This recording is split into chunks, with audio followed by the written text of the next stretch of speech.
How's it going, ladies and gentlemen? Cargos here, coming to you from the live servers of Illidan, and today I have an Arms Warrior PvP guide for Legion patch 7.0.3.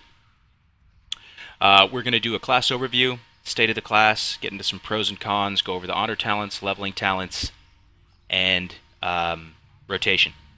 So let's get right into it. I want to first say that Warrior was the first tune I decided to level to 110 right when Legion hit. And I leveled to 110 very quickly and was quickly disappointed with the state of Warrior. The lack of self-healing was really brutal. In case you didn't know, Warriors have no self-healing other than Victory Rush, and Victory Rush is only procced once you kill a target. So I was queuing up skirmishes and BGs by my lonesome and having a really rough time. But I was forgetting that Warriors really excel when they have a healer and they have some support. And I was also early on in my talent tree, early on with my artifact, and this was a big factor as well. So I switched over to my Hunter, and I had some great success on my Hunter, and it was only when the season started, and I got to see Warriors paired up with healers, and as part of a team, that I really got to see them shine. And now it's changed my perception on Warriors completely. I think they're one of the strongest melees in the game right now, probably only outclassed by Sub-Rogue and Demon Hunter. And so that's really exciting. I think Warriors, Arms Warriors, in a really great spot right now. It's very fun. Big damage, big numbers, and yeah, so it's a good time for us Warriors. So I'm going to cruise down here to the target dummy, and we're going to go over some things. First item on the agenda is going to be leveling talents. I'm going to try and quickly blast through these because a lot of guides take a long time to get through. Overpower is the best in the first slot here. Sweeping Strikes is okay if you need to do some cleave damage, but just pick Overpower here, okay? The level 30 talent, this one you actually have some real choice here. And I think the main choice is going to be between Double Time and Shockwave. Stormbolt's okay, but yeah, I don't think it's as good as these other options. In a 1v1, if you're 1v1ing a melee class, and it's just a melee class, like if I'm just going to 1v1 a Rogue or a Demon Hunter, Stormbolt's going to be the best because it's a 4-second stun on a 30-second cooldown. Shockwave is a 4-second stun on a 40-second cooldown and is only reduced if you hit at least three targets, and you can also miss your Shockwave, right? So all three of them have a place in time, but in Arena, I most often run with Double Time. I love Double Time if I'm up against a caster team or any type of team where I need constant uptime.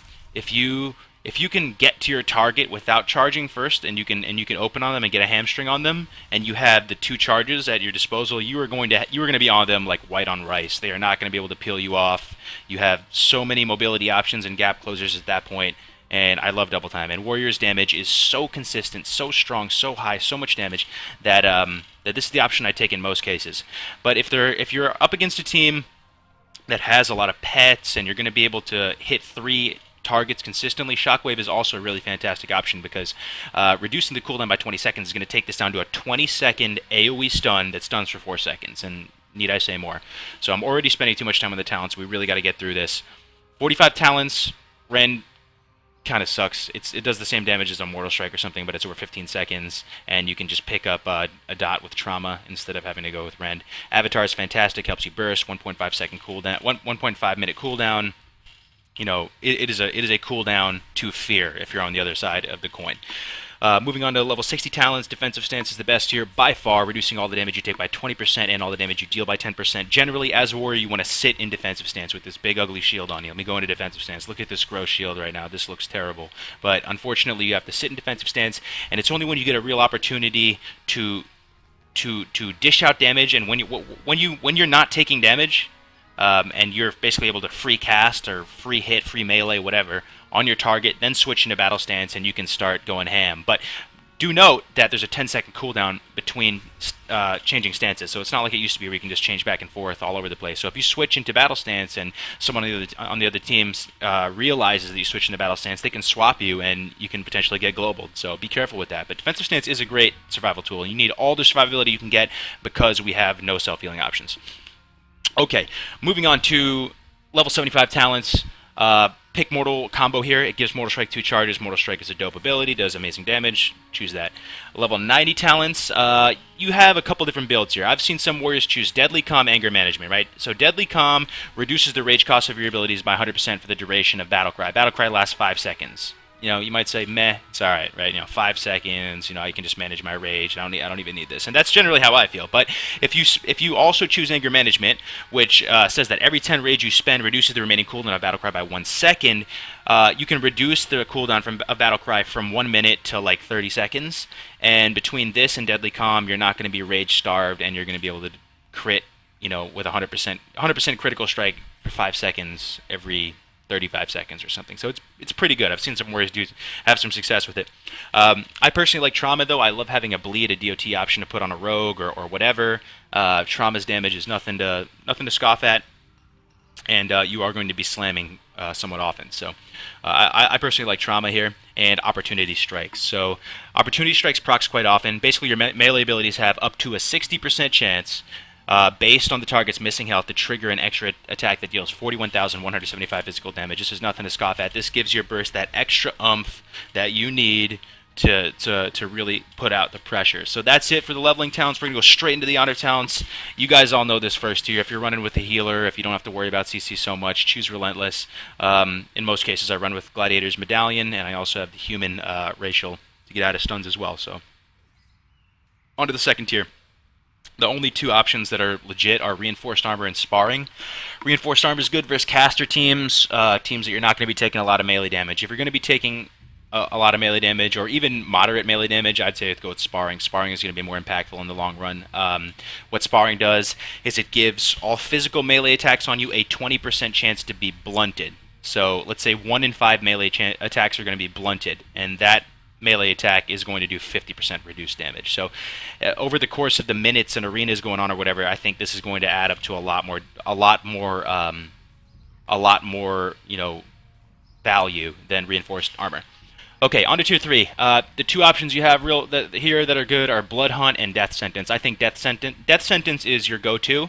This gives Execute a 15-yard range. It's a medium range, and it allows you to charge to targets when used. So this is going to give you an additional gap closer. Execute's not even that great, but it's going to give you that gap closer you need. More uptime.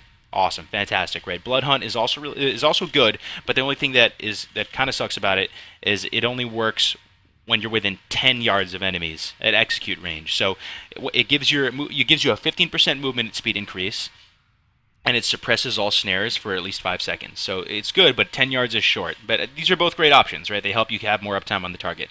Moving on. Fourth tier, you have Rage Machine, Spell Reflection, and Ready for Battle. Ready for Battle sucks, or it's very underwhelming. I don't want to say it sucks, but 15 rage gained from charge is meh. Spell Reflection, you choose this versus a lot of different teams. It's a great survival tool. You'd be surprised at all the stuff you can reflect, from traps to other abilities. But you can potentially reflect a ton of damage. It basically gains you health if you reflect properly, and does damage, puts pressure out. So this does a lot. And it's always been part of my warrior playstyle as a warrior. I mean, just spell reflection has been so critical in the past when dueling mages and all that. But if you don't have to worry about spells for whatever reason, Rage Machine is good. Okay. On to the fifth tier here. Shadow of the Colossus is your go-to here. Charge resets the cooldown of Colossus Smash. Colossus Smash is the ability that you want to be using. It's your number one priority. So resetting the cooldown on it is really awesome. Intercept is good in twos with a healer a lot of the times, because it allows you to basically increase your healer or partner or teammate's survivability. You can charge your ally, essentially, and you'll intercept all melee and range attacks against them within 10 seconds while the target remains within 10 yards. So you have to kind of hump them a little bit, but you'll be able to help them stay alive. Anyway, okay, on to the last talent. You have Wrecking Crew, Echo Slam, and Sharpened Blade. Basically, Wrecking Crew applies the Mortal Strike effect to all targets within 8 yards of the target, and it's okay. But I think Echo Slam is the go-to here. What it does is it makes your Colossus Smash deal 5% of the target's total health and damage 2.5 seconds later, and all the damage ignores armor. So this just gives you more burst, and it synergizes with everything you got going on. I love this a lot. To be honest, I haven't messed around with Sharpened Blade too much, but it's on a 45-second cooldown, and I have my rotations so put together at this point. I don't know how or when I'm going to remember to squeeze this in, but it's an instant ability on a 45-second cooldown, and when activated, your next Mortal Strike will deal 30% increased damage and reduce healing taken by 70% for 4 seconds. So this, if you really have if you're really pushing for a kill, right, and you have a lot of synergy with your teammates, and you're going to push for a kill in a certain window, I would have this on a separate bind, and I would push for that kill with this and use that for the kind of the coup d'etat. But I ultimately think Echo Slim is the best here. Okay, guys, time to get into rotations now. So I'm going to go through a couple quick things. The basic priority system for Warriors is to keep Colossus Smash up first and foremost, because of the debuff it provides. It gives you a 51% damage increase for 8 seconds after using it, right? But it doesn't do as much damage as Mortal Strike or Overpower. So that's the first kind of thing you got to wrap around your head. It does not do as much instant damage as Mortal Strike or Overpower, but you need to keep the buff up at all costs. So you want to, and Mortal Strike does slightly more damage than Overpower, and it also applies the healing debuff. So Mortal Strike is a priority over Overpower. So the basic rotation is this. You want to charge and apply Hamstring. Always keep Hamstring up. End of discussion. Keep it up all the time. I see a lot of warriors that do not keep Hamstring up enough. Don't even let it fall off for 1 second. Keep Hamstring up and pay attention to it. Next thing, you're going to pop your offensive cooldowns. That includes your Warbreaker artifact cooldown, and then you're going to get started with Colossus Smash, Mortal Strike, Overpower, and just follow the priority system from there. So I'm going to do that. I'm actually going to do it in kind of slow-mo, though, so you can see it. So I'm going to charge and apply Hamstring. It's already built into my macro. Pop offensives, Colossus Strike, Mortal Strike, Overpower, going back to a Mortal Strike. And at this point, I would slam. See, I'm going to dump with slam down here. Dump with slam, you get the gist. So that's pretty much it. Also, make sure you keep Hamstring up. So that's the basic rotation.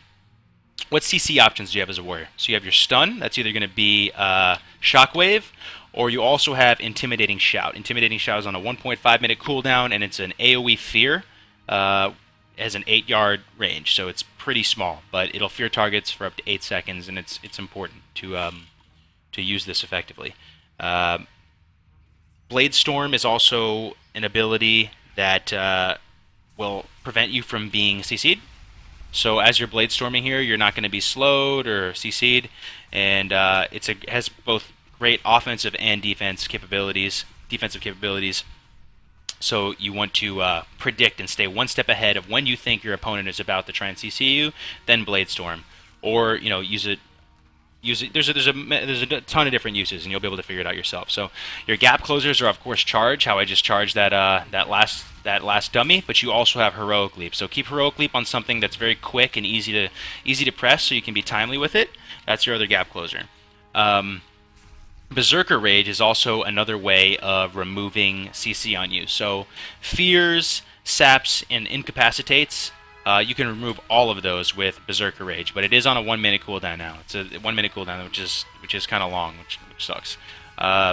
Defensives, I'm going to go into the spellbook to show you what defensives we have.